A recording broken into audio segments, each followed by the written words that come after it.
the big life questions for me mean questions about, does God exist? What's the meaning of life? What happens after death? Those are obviously big questions. So that's where I would start to answer the idea of what is the big question for me. You want to talk a little bit about some of the first big questions in your life that occurred to you? Well, in the area of big questions, as I go back in my life and think about where I was at various times, and thinking through and developing an idea of spirituality, being raised in the church, and then going into high school and college, and having theories and ideas, evolution, for example, challenge some of the, let's say, childhood kind of concepts of God creating. These became muddled, so I started thinking, what is the truth behind evolution? What is the truth behind the scriptures? What is the truth behind Genesis, for example? So those became challenges, and obviously I didn't think about big questions continuously. These were off and on thoughts when you go to bed at night or when you're driving and don't have anybody to talk to. Questions like that come up, and for me, I'm not the kind of guy that filled my life with music and noise and activities. When I would do long trips for my company, for example, I would many times travel with the radio off. And then my mind would wander, obviously not to big questions all the time, but it would wander occasionally to the big questions and say, okay, does God really exist? Is what I've been taught really true? Because it's obvious to me, and I think it's obvious to most people, that when you're born and you're raised within a family or a cultural group, you basically accept whatever they believe. So I said, okay, why do I believe what I believe, and what makes it true or what makes it false? So that was kind of the genesis of the big questions, starting with, why do I believe what I believe, and then should I challenge what I believe? And of course, I think everybody approaches those things cautiously, because these are very personal thoughts that you don't want to reveal to your parents or siblings or classmates or things like that. They're just kind of there. But at this stage of my life, I look back and I'm saying, just about everybody has these questions to one degree or another. And I think that some people block them out with noise, activity, alcohol, whatever. You just block them out. But if you really let the questions come in, you do have to say, okay, what do I really believe? And if I challenge my childhood beliefs, am I the heretic that so many are, or have supposed to been through history? And so what makes a heretic? What makes a believer? And can you be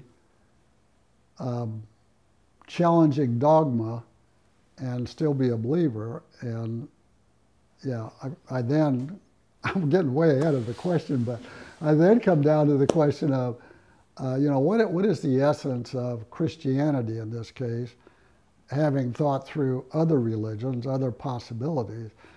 What is the essence of Christianity? And to me, it comes down to is Jesus Christ really the Son of God, and did he really die and raise from the dead? If he rose from the dead and he is the Son of God, that is an absolute that we shouldn't challenge if we claim to be a Christian. So that becomes a big question to me. And I would conclude that to accept the divinity of Christ and the resurrection, we can only do that, I can only do that based on faith. So if I express that belief, I'm doing it as a faith statement, not as a scientific or a factual statement. I'm doing it as a faith statement.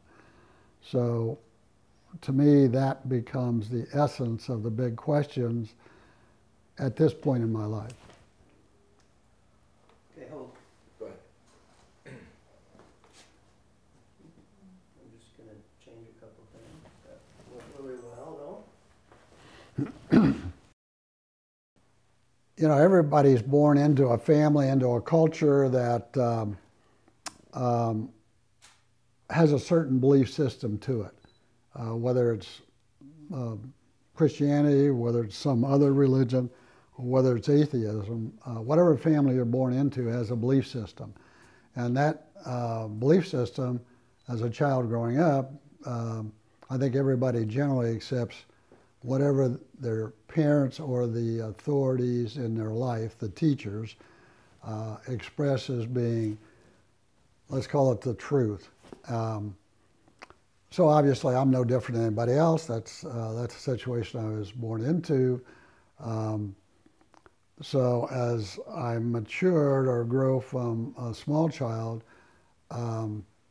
there were different points in my life that pointed to question marks to those original beliefs that were kind of instilled in me. I read a book early on. It was called something about Christian faith, and it showed, or it had little page and a half summaries of every Christian belief system that this author put in there, saying what that particular branch of Christianity believed or didn't believe. And I compared it to what I was taught, and I'm saying none of these are very different, so why is mine right and everybody else is wrong? So I have to kind of think through that, or at least it challenged me to think through that. So I'm saying, okay, why do I believe what I believe? If there are multiple choices out there, still in the area of Christianity, and then I had to challenge myself to say, what other religions are there, and are they just as valid or maybe just as invalid as Christianity? So that was probably in my late teens, early 20s. And then for the next 20 years, I was agnostic on religions and beliefs. Came through that, and really never had been in a Bible study of any kind. Got into a Bible study that was led by the Catholic priest, the church that we went to, and but quite honestly, I didn't believe the Old Testament in particular. I did not believe that.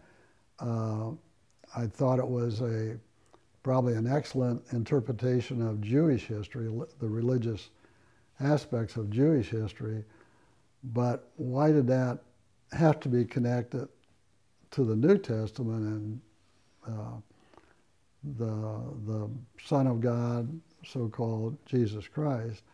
So I was wrestling with all those questions. And it was in that context that I really started thinking of, okay, why am I, how can I ever figure this out? And after about 2 years of wrestling with the seriousness of that question, I came to the conclusion that if God is really God, there isn't any way I will ever get to an answer. It has to be a faith commitment, just a saying this is how it is, and the physical is the physical, and there's something beyond the physical, and that somebody has to start the physical universe. So if there is a beginning, then that has to be something outside the beginning. So my conclusion was that God existed, that therefore God existed. If God existed, I'm not going to figure him out. So if I'm not going to figure him out, now I've got to make a choice. Accept the idea that God exists, and accept the idea that I'm totally imperfect, and therefore, if there is a relationship with that God, there's got to be some way of me being able to achieve that, or to develop that relationship. So, and that would have been in about 1977 that my wife Carolyn and I, we just knelt by our beds and said, God, if you exist, come into our lives. I'm not gonna figure this out. Take over. We'll try to do whatever you tell us to do in some way, shape, or form. So that was really the beginning of a transition period. That didn't end the searching. That was a commitment that God existed. So I answered to my own satisfaction, does God exist or not exist? So that is what happened at that point in my life. From then on, it was trying to answer the big questions of, is there a faith that is the right faith? And if it's Christianity, is there a particular branch that is more correct than not? And so that became a whole new journey of saying, okay, how do I interpret Scripture? How do I read the Bible? All of those issues started to then become very real, big questions.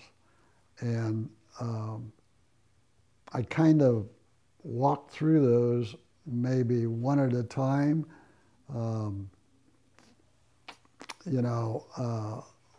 The big questions would be things like, in communion, is Christ really present or not present?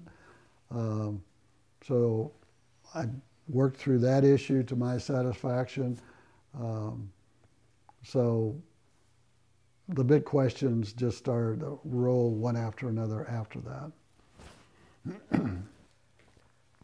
You used the word, as setting up the story, we're born into societies and families that have a version of truth. Mm-hmm. Truth is a word you use a lot. What do you mean by truth? What is truth? Something we know, something we pursue? What's truth versus knowledge? Just interested to hear your thoughts. Yeah, the word truth to me is one that it has a particular meaning in our context. We seek truth. We're never sure. I don't think we can ever be sure we have truth, at least not complete truth. We can accept something as being true in science, for example, but that's subject to change as other things are discovered. So what we believe early on scientifically may change as we go forward. So that's one area of truth. An area of spiritual truth, I think that's an elusive comment or a concept that we seek truth, but we know because God is God and exists beyond the realm of nature that we will never have complete God, completely all of God's truth. You know, at this stage of my life, I've done a lot of reading in scientific areas, and science, for example, now says that in quantum physics that there are probably as many as 9 dimensions that we are not aware of. We're only aware of the 3 dimensions we live in plus time. So that gives a lot of room for things that we don't understand. We may call truth in the 3-dimensional realm, which would not be true in a 9-dimensional world. So the word truth is something that we should strive for, we should gain knowledge for, but we should be humble enough to be able to say, we think this is true, but we're never really sure. Let me ask a related word. The term wisdom, Scripture often uses, and sometimes in relationship to truth. How do you think of that concept? You've mentioned knowledge. You gain knowledge in pursuit of truth. Yeah, the concept of wisdom is one that goes beyond knowledge, and I think embedded in it, for me at least, it's a humility that says, I have this knowledge that I accept today, but I am humble enough about this knowledge to say that it may change as more things are discovered. So to me, that's the essence of wisdom, is being able to hold on to the knowledge that seems obvious today, but may not be in, as I said earlier, the multi-dimensions that are maybe out there. I can only see what I see from my physical world. I don't know what exists beyond my physical world. So I think that, to me, defines wisdom. So it relates to humility. It's a posture. It's a posture that says, I have accepted this much knowledge as being true, but I'm also willing to say this acceptance of this much knowledge may change. And if it changes, I'm willing to make the change in humility, knowing that I don't have all the answers. So to me, that's wisdom. So you're not afraid to be shown wrong on things you may have held important. This is, I think without the humility to change, we become dogmatic, we become so rigid that that pride or that pridefulness is eventually going to bite us, get us, and break us, because we'll have to admit we did not have the right answer. So I think approaching knowledge and the idea of truth from that knowledge has to be flexible enough with humility to say, I could be wrong. I hold this to be true, but I could be wrong. And if I'm wrong, I'm willing to accept the accumulation of additional knowledge that may change my acceptance of that particular belief.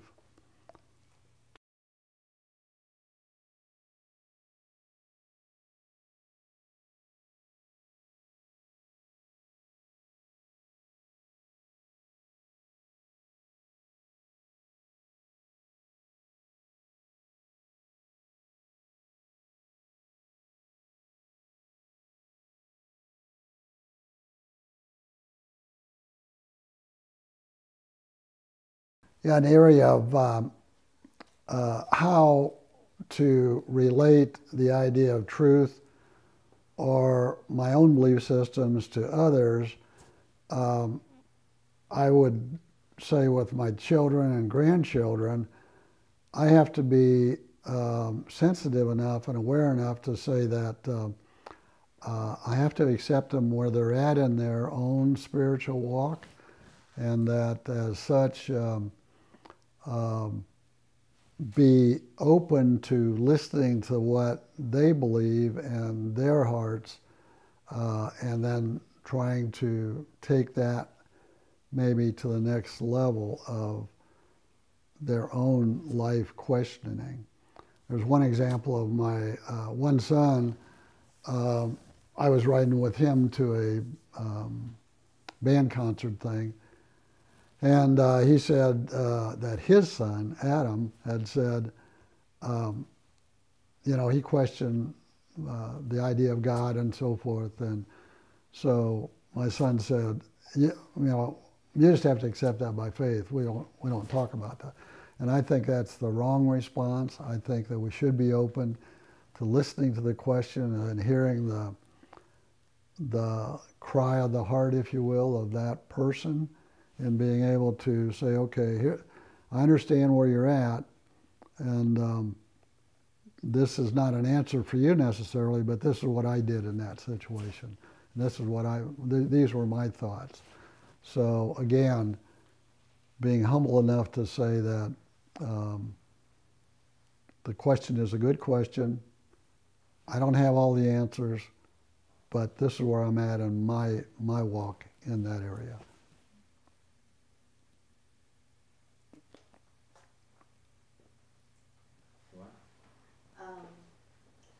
I guess one of the things that I would like to ask is, what is your hope for the foundation?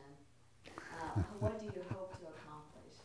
So, there are the big questions out there and things, but what would your hope be for that? Yeah, my hope for the foundation, as we call it, but any resources that I have that can be put to use in a charitable way would be directed towards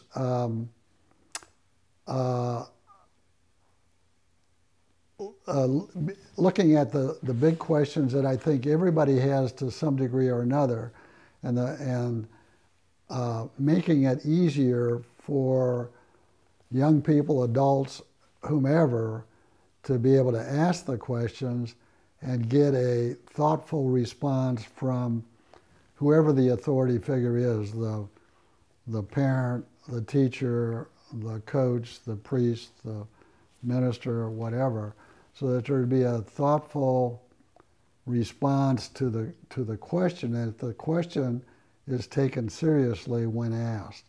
That if our foundation, our resources could help make that easier to be open conversation, again, with a humble spirit and a spirit that says, we don't have the answers, but we understand your question. We respect you as a person and are willing to engage in discussing your questions. Okay, can we take a 10-minute break? Sure. Here, Jim, we're going to have you.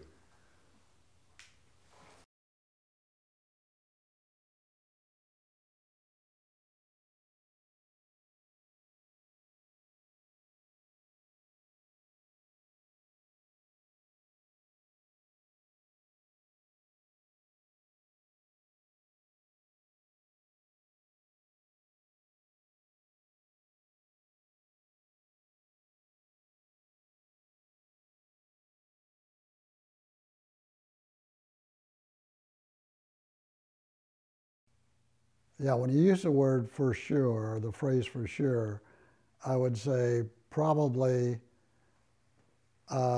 there is no absolute assurance in my mind of anything. I accept by faith that Jesus Christ is divine and that he rose from the dead. Those are the linchpins of my belief system. And all the dogma, all of the, orthodox positions are open to question in that they were framed by groups of people that got together and probably discussed everything we're discussing and argued back and forth until they came to a point where they said, okay, this is now the position we're taking. And so those would be the less absolutes in my name, in my view, the dogmatic positions that the church takes. The two absolutes are Jesus Christ's divinity and the resurrection. How are you able to accept something by faith? So you've got your two absolutes that you've accepted by faith. How does that work for you? Like, how do you, let go and let faith in? Yeah, I said there were two absolutes in my life, and that is the divinity of Christ and his resurrection. That is a faith statement. Without that faith statement, there is no absolute anywhere. The faith statement is just what it is, a faith statement. It says that in faith I accept those two premises. And therefore it is absolute in my mind, but with humility that says, if it was ever proven incorrect in a very dramatic situation, I've got to say, okay, I'm willing to change.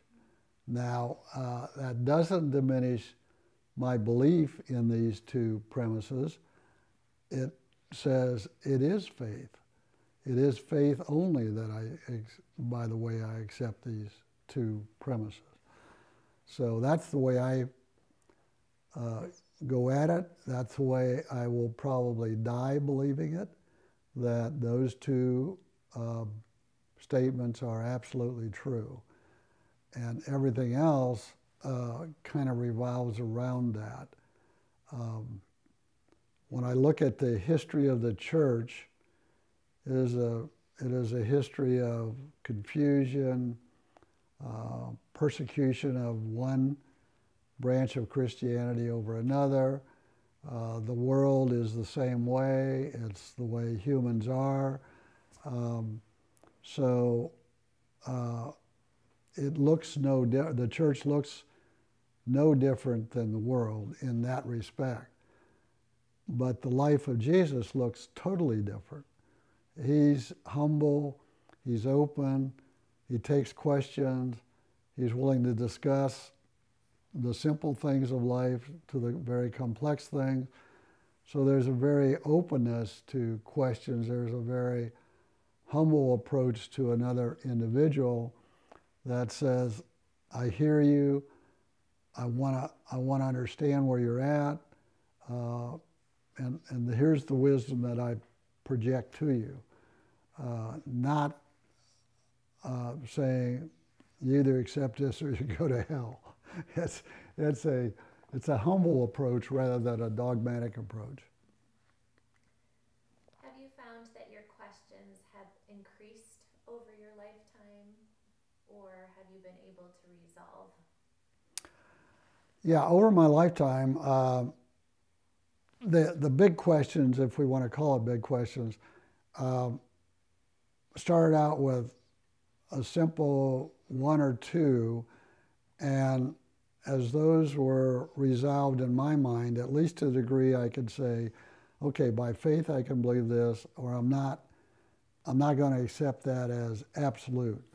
For me, those have diminished because they're no longer an issue.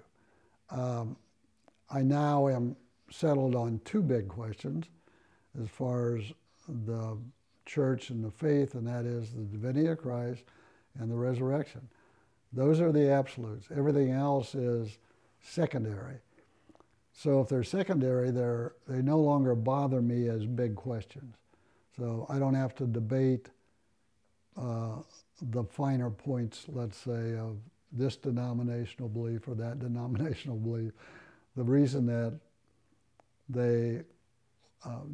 different denominations went to war, and I mean, war in the sense that you get burned at the stake if you believe this or you don't believe that. So I'm down to lesser questions, not more questions. For a lot of people, I think this question of purpose and of meaning is really relevant. As you look back and maybe even forward, what do you hope your legacy to be? Repeat that.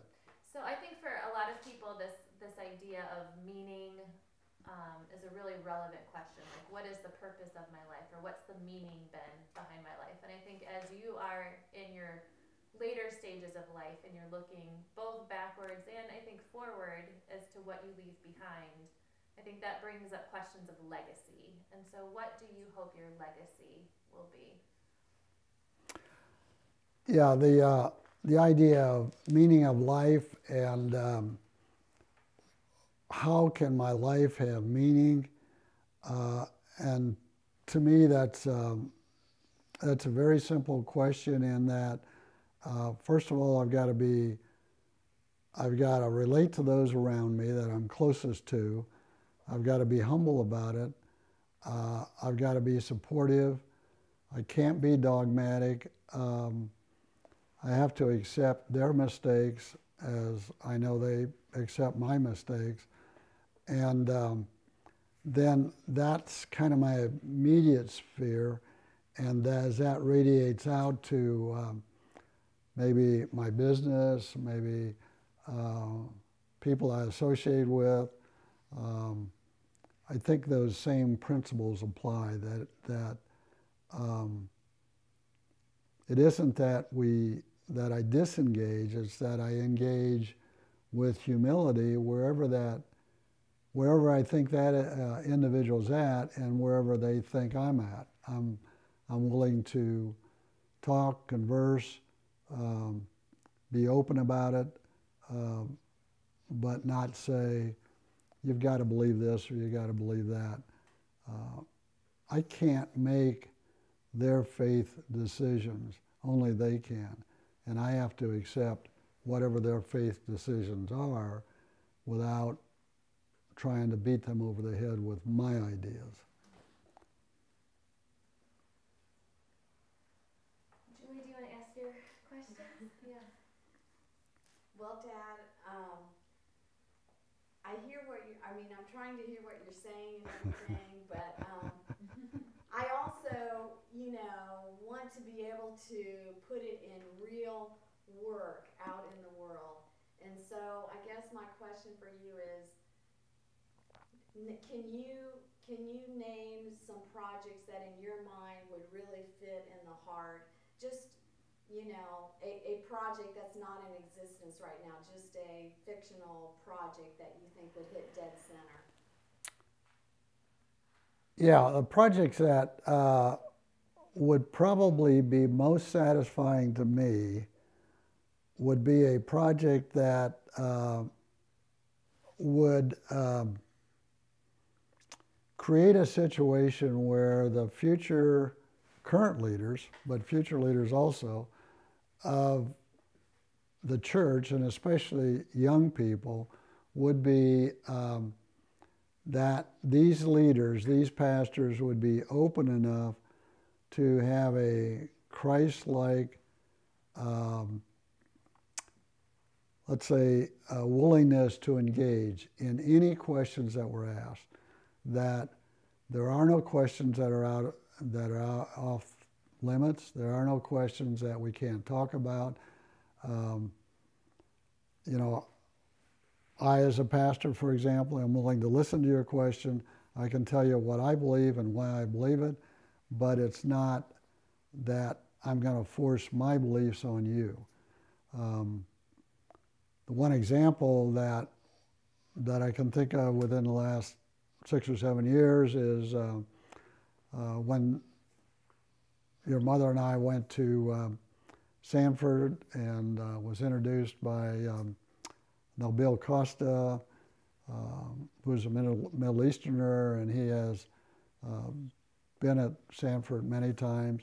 And he said, you ought to meet the president, Dr. Westmoreland. And he set up the meeting. We went in, and within a very short period of time, we were talking about faith science issues. And you know, he was just elated to have somebody to talk to openly, which tells me that there is a fear about talking about the very things that young people want to know. They want to ask the questions.